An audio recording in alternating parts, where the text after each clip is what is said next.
Well, we're so glad to have our school board, or part of our school board with us this morning. To your immediate right, which is Wayne Christian, I'm talking about your immediate right, we have Dr. Keith Miller. Keith, we're glad to have you with us. Hey, are we going to announce your new title that Dan was talking about, or are we going to just pass over? We pass over. We got Wayne last week. He and Terry Johnson were talking about it. I was just going to say, it's just right to tell Keith if you go to his last week. There's more than just yes. I want you to wait for that. I'm here. I'm drinking my coffee. Marilyn Tinkle, we're glad to have Marilyn. Now let me ask you a question right now before I forget it. Are you the only teacher that's on the school board, or do we have other teachers? I'm the only one. You're the only teacher, so you can give them a lot of insight into the problems and wherewithals that you have in the classroom. Right, and I hope they do look at it as inside and not as an agitator, right? Well, we might talk to Bob and ask him about that, and Bob Briggs. Bob, we're glad to have you with us this morning. We're so glad you made it. Sometimes we're not real sure. I tell you all the secrets this morning. That's okay. But we're glad to have y'all with us this morning. There's a lot of talk about schools with the new state legislature meeting and all the things that are happening. So education's foremost on everybody's mind, I think, whether you have children or not, because we're all concerned about our education of our children, whether it's our children or grandchildren or neighbors or whatever. You know, one thing I think we're interested in this year, all of us, is that, was it the blue sky laws or whatever, where every so many years, the laws are totally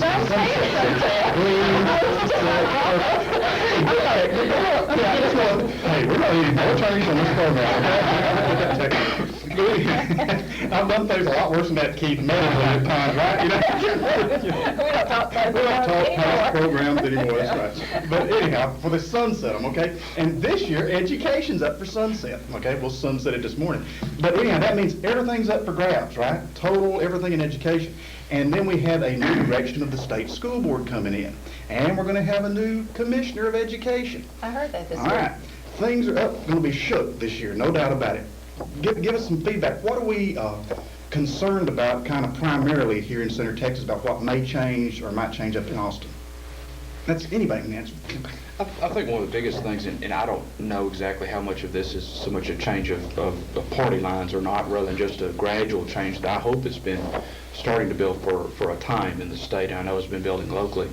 But most certainly, the local school district, any local school district is I think, almost a unique example in a state or any state of a combination of a local governmental entity, for example, a locally elected school board, working together, should be working together with a larger state agency. And the two entities, both elected entities, have to work together in cooperation. I think, as is any case, unfortunately, when problems arise at times, there tends sometimes to be finger pointing. This is not our fault. This is their doing, vice versa. And unfortunately, all that does is accomplish nothing but to harm education and to not help students. So I hope that over time that their bills and perhaps this election will feel that even more. Will build more of a cooperation between the two bodies, better communication between the state, the local boards, that we're all on striving toward the same goal, which is nothing but the education of students. There's, in my mind, there's an excellent example of how that's best epitomized, and it comes up every year. For example, when we set our locally adopted tax rate. Now, every year for the past 3 years that I've been on the board, when it's once a year, when it's time to adopt our local tax rate, we have adopted the same tax rate for the past 3 years, $1.41. And that's good. We're very proud to hold the line on taxes. We try to squeeze every penny that we can. The state, however, one thing that they do is when they consider tax rates to make sure that all districts are comparing apples to apples on the same playing field, rather than just looking at a locally adopted rate, they take into other considerations. For example, some districts will have many more exemptions than others. Some will have a better collection of their rates. So they will adjust that by a formula and come up with a rate that they call their effective rate, which there's good things behind that also. Then once a year, when we publish our rate, we have to give a notification. The state tells us we have to notify everyone in the paper if we're increasing our tax rate from the year before to the current year. Again, that's a good thing. But then when you, the best example, excuse me, when you put all this together and everyone's not exactly working together, the state says that to look at a tax increase, we have to compare their effective rate to our adopted rate, which their effective rate typically is a little bit lesser because you take off exemptions and so forth. So what's the bottom result of all this? I hope I haven't been too long-winded here. Every year for the past 3 years, we have adopted on paper the same exact tax rate. We get the same money from the state, yet the state makes us run this notice in the paper that we're raising taxes from 5 to 8%. It's the most confusing thing in the world. We've not changed the rate. We get the same amount of money, yet that's what the state says we have to do. Everyone is well-meaning, but everyone is not working together for education. I hope those are things that can change with this, and I hope the elections has helped to do that. Okay, I think also what we hopefully are seeing is the fact that it's going to give our local school board, our local school campus, more control over the direction of what happens here in Center. Is that what you're feeling officially from the school board level? That's what we've heard in the politics. Is that what we're hearing? Well, I think if that's what we've heard, and, we'll just have to see if that is the direction. But I really think that it will be with the elected officials that we have now. Texas is kind of unique in that it is a big state, and I think they've recognized that what, a central education agency doesn't always perhaps know what's best in the local districts because it is such a diverse state. So I think they're going to allow us more and more to be more responsible for what goes on in our individual school districts. But of course, that it is a privilege, but it's going to be a great responsibility too. So we'll have to really look at each issue and policy that comes along that we have more say-so over. Right. Every time somebody asks a question of you, pretty well, and of the administration, at least in my experience, it's always been, but this is required. I mean, we haven't really not a lot of options in a lot of the things we do here. That's really true. Bob, is there anything specifically that you've heard that you feel like will help as far as the new direction they're talking about up in Austin? Yeah, well, I think there definitely has been a philosophical change in the state and in the country as far as how government in general is being run. And so many of the things we get concerned about is, programs come down to us and they're unfunded. So, I think you're going to see a real shot at passing a bill and on the state level that says mandates have to be funded. That's one of the federal level's big deals is unfunded mandates have got to go. So that, consistently, the main thing the board, I feel like as a board member, the very, first thing we do is to try to provide a quality education for the children and a good work environment for the teachers and to manage our budget and manage the resources that we get. So here again, so often we get these mandates down, no funds to do it. But you've definitely seen a philosophical change in the state with the leaders in the government. Okay. I know Bob needs a doctor. He's got. Yeah. I'm done with some business here. Yeah, people don't know that's coming at 5 o'clock in the morning. I'm going to do this, taking her, the 3 before this is it. Not here. So Bob, basically, that's what you're saying is the roles and responsibilities of the school board, the things you've just named. So. And there's others, but. So those are the main, in essence, when you're talking about that's the things that you want to do is promote the education and the work environment for the teachers. Right. And of course, as Keith mentioned earlier, with the amount of money that we have, without raising taxes, how does our school district balance out with other areas? We talk about different exemptions. Are we pretty well in this area about the same? We're pretty well about the same. Exemptions, for example, we might be a bit high on that. Again, the exemptions have some good thinking behind that, but nevertheless, for the reason I mentioned a while ago, sometimes exemptions, even though they seem to help a specific group out there that, albeit it has a very good purpose behind that, sometimes it will harm you in other ways, specifically, as I was saying, calculating your tax rate. So that's something, as was everything, that we continue to look at to simply try to squeeze every penny that we've got. It's one of those things, if you've been doing it before and you come in and change it, you are a bad school board, right? Well, sometimes you take some flack, but that's okay, as long as the main goal that we're working The toward overall, is what's for best for education everyone. of our students. We've heard a lot of talk about Donna Ballard, who was on our program, for school board, is now on the school board. She's more of the mindset that education is an opportunity, not a requirement that we have to educate a child, that we should definitely provide the opportunity psychologically that in. Jerry Johnson last week is proposing a bill that will allow a lot of freedom for discipline by a teacher in the classroom. Okay, a lot of the problems we keep reading about in the news and all of it is because teachers aren't able to discipline the children, kids disrupt the classroom, whatever like that. Is that something that we need to support here in Center, is a change in how we discipline our children? Or what's our situation here? Your turn. Well, probably would relate to this so much better than the ones who are not in the classroom.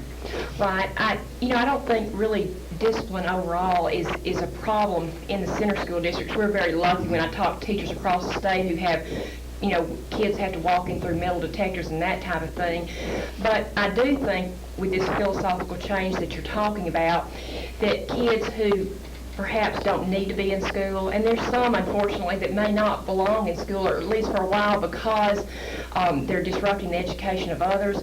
I think with this change, we'll be freer to go back to suspension and expulsion, that type of thing, whereas, in the last couple of years, we've been under this at-risk program where we had to just do absolutely everything to keep the kids in school, and I think we did almost go too far the other way, because occasionally kids need to be out of school for a while, and it does make them, I think, appreciate it as a privilege. What about parents? What gets me is that you've heard this always said that there's no accountability by the child to anybody if you just kick him out of school. And there's been a lot of talk of making parents accountable for the actions of their children, like, fining parents, punishing parents, locking parents up in jail, all kinds of things. You've heard extremes all across the country. But here you have a child, and it seems like it's left up to the teacher or administration to administer everything, and the parents, who cares? They just come in and gripe whenever something's done. Is involving parents important, I guess is what I'm getting to in education? I really think that's one of the key issues, is that parents do need to be involved. And I know in Tenaha, and I think in Center, one of the things they're doing on the junior high and high school level, and perhaps elementary level too, is that when students have been absent over a period of time and they know it's not due to illness, that they file on the parents, file charges. And it's been very effective in Tenaha, and I think Center as well. And one of the things that I've heard about in other school districts on the elementary level, because really at that age, it's the parents who make the children usually responsible for them being absent or tardy. They've had the parents come in and serve detention hall or after school or community service hours. So I thought that was kind of an interesting concept. But I do think when we put the responsibility back on the parents, which is really where it belongs, that we'll see an improvement in discipline and attendance and tardies. I understand that the school board has passed a resolution on teaching moral values. What are your comments, or how did you feel, or how did you come about doing that? Bob first got interested in it, and I had just read an article in the Dallas paper where the city of Irving, I think it was, school board had passed a resolution and had gotten a real good response from the community and the press and all. So I called and visited with the school board up there, and they were just really excited. The board president was excited about it, and so I asked them to mail us a copy of the resolution. When I got it and read it and shared it with other board members, I think we were all under the impression that our teachers do that. A lot of our teachers do already. We weren't creating something new, in the city, and the school district in Irving didn't think they were either, but they thought that, and we thought that we were sending a message to our teachers that we believe in this. We want, that you were supporting We're them. supportive of you. Don't be afraid to do it, and at the same time acknowledge we know you're doing it now. Some of you are. And we want to encourage it. That's very good, I think, because so many times with the laws that we have, so many times teachers will think, well, I can't do this, my school board won't allow this, or my parents are going to be coming and complain to my school board. So when you put out this up front, then it gives them extra support there for that. The biggest national issue that had to do with schools, kind of dumb for me to not talk about it, is a constitutional proposed amendment by the new majority up in Congress that they're talking about to allow prayer in public schools. Okay, now that has got to be the most bantered thing and knocked back and forth, and I think a lot of it's the evidence of what's happened the past 30 years in education, as far as in society.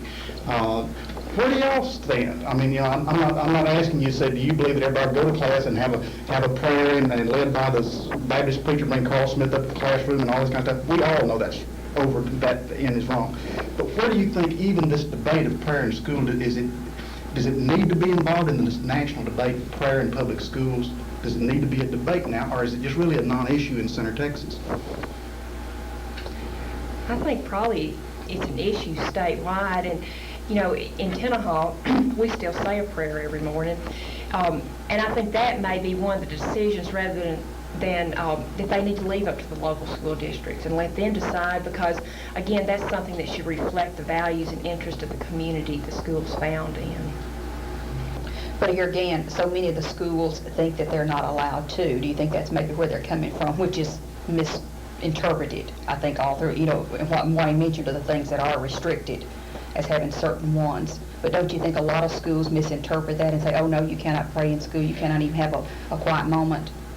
I think so, and I'm really not sure exactly what the law on that is right now. I think it is kind of vague. Yeah, I went to one of our school board training things on prayer in school, and the guy that put on the session was real good. He was an attorney, and his father was a preacher, and the first thing he told us was, I'm not against this, I'm going to tell you the facts, And he said, it's a fact, you can pray at your board meetings. Nobody can stop that.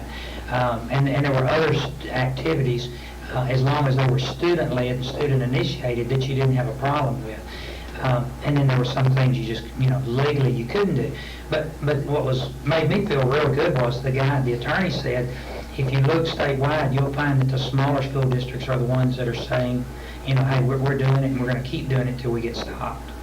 And maybe it's because we don't get as much publicity as Dallas does, But I feel strongly that it ought to be left to local control, number one. And then the second thing is that, it ought to, some type of quiet time of a morning ought to be encouraged, and this goes back to teaching moral values. And I sometimes get a little worked up about the fact when people try to change what the Constitution really says and what our founding fathers really said. And in Washington's farewell address, he even said, no country can survive without turning to God and maintaining moral values, period. Now, that is our Constitution and our founding fathers. So to change it 150 years later doesn't make sense. What about the removal of those kind of facts of history from our history textbooks? And that's been a big debate the past several years. We're adding African history, we're adding Spanish history, we're adding Native American history, we've added all these things that they're wanting to add into our social studies. And every time you add something, those books are to the school year, something has to be removed.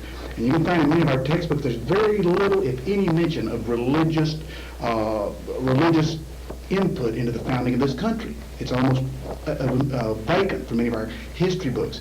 We're not talking about teaching religion, we're talking about, like you just mentioned, if you look at the facts of the history, that's where this nation was different. Okay, Marilyn, what do you think about that removal of religion and of respect of our forefathers from our textbooks in lieu of teaching other cultures? Well, I guess on that issue, certainly, we have to respect other cultures and include them in our American history book if, in fact, it is part of our American history. But I do think that we have to be very careful to continue to include what you're talking about, that basic information and the basic facts and premise. That's what our country was founded on. One of the reasons was for religious freedom, and that has to be included and continued, or our children, again, on moral values, they won't pick that up and incorporate that into their thinking. And that is part of their cultural history as well, all of ours who are Americans. Mm-hmm. Keith, I heard is there any change in the report cards in the center school district that parents need to be looking for this year? I mentioned it was mentioned on paper. What are the changes? Well, this is report card on the campuses and the schools. Right, yeah. Questions? I put it said change the report card. Right, 2 words there. What grade would that be, Marilyn, 2 words? We're very pleased, and actually very soon we reviewed it at the last school board meeting last week, and very soon, is it every parent will receive in the mail what is termed a report card on the school. Students receive report cards and they bring them home and they have grades and evaluations and so forth.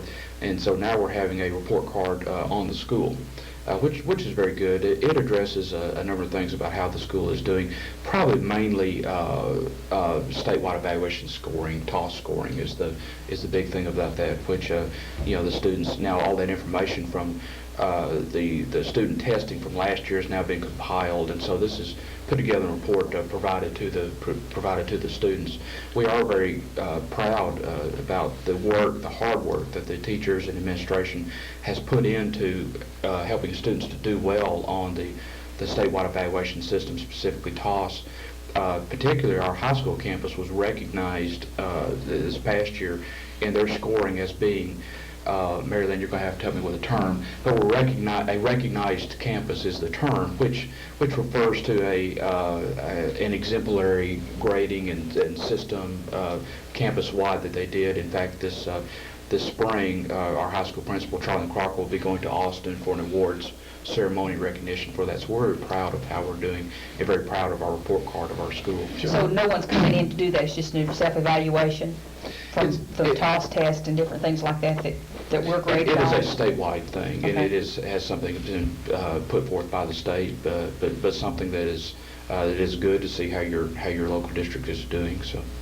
You know, did y'all hear the state board had passed that they would be revealing the TOS scores now, and that they'd be having, the argument was... The test questions. Yeah, the test questions, Yeah. the test questions. And they had, the argument was it's gonna cost a lot of money to redo the test questions every year, you know, and that's why they haven't released them in the past.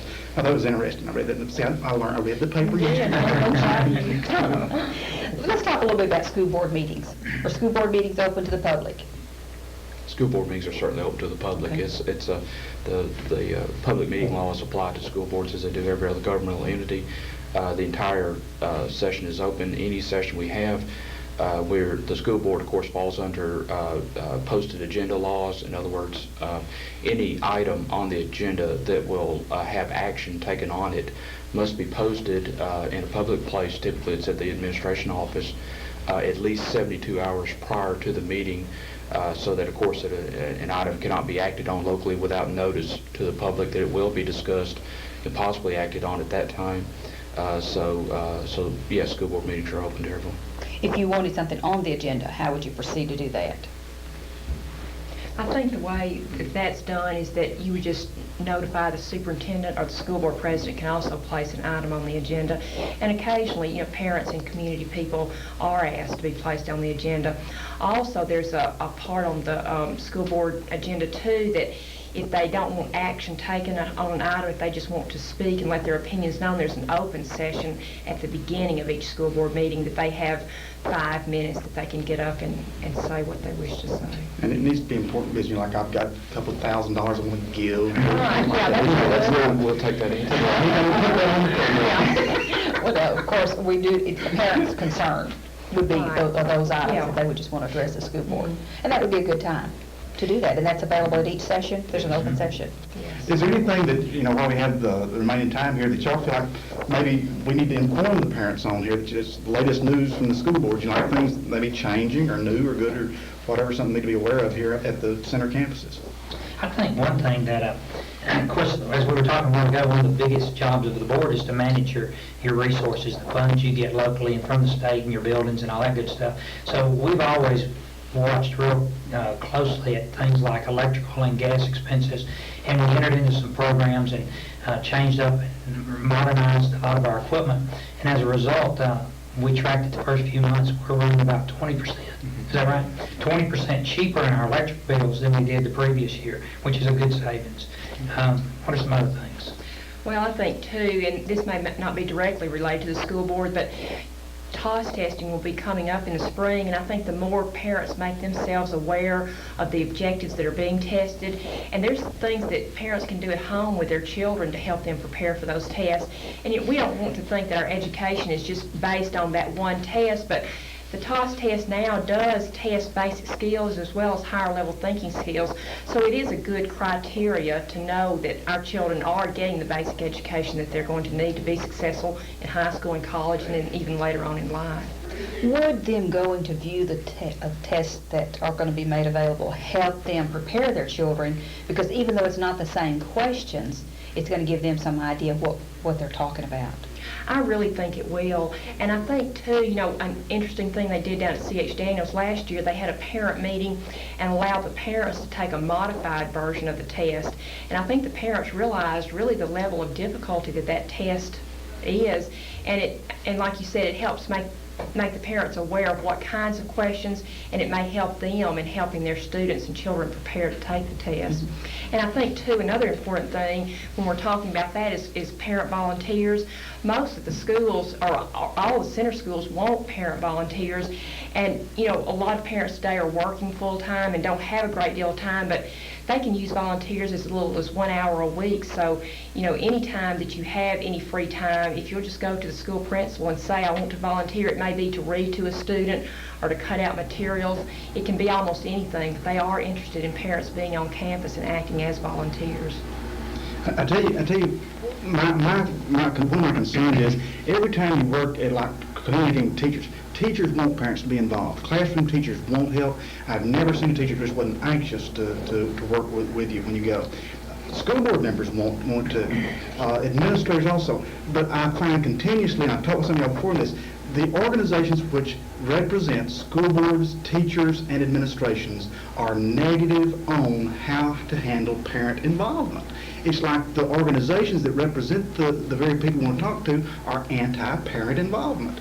And this is wild, and y'all have seen the articles and things of how to combat parents, how to combat this, and it's so strange to see the very organizations. Locally, I'm thankful we have people that want involvement, but it's scary when people don't realize that there are forces out here that do not want people to really know what's going on. It's sad.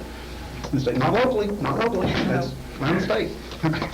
What are some of the challenges you think that we're going to be facing this next year with the school? The challenges are going to be to continue to be, and I guess it's a challenge with education in general, but education, of course, needs to meet the needs of the child at that particular time. So as needs change, then education will have to change. We're looking at people entering job markets now that were just unheard of, just technology and so forth, not too many years ago at all. I'm very excited personally into looking at a lot of things, beginning on the high school campus and then further on, to interact or to tie in with some more technical training, advanced technical training. For example, we're beginning some work in a health sciences preparatory course.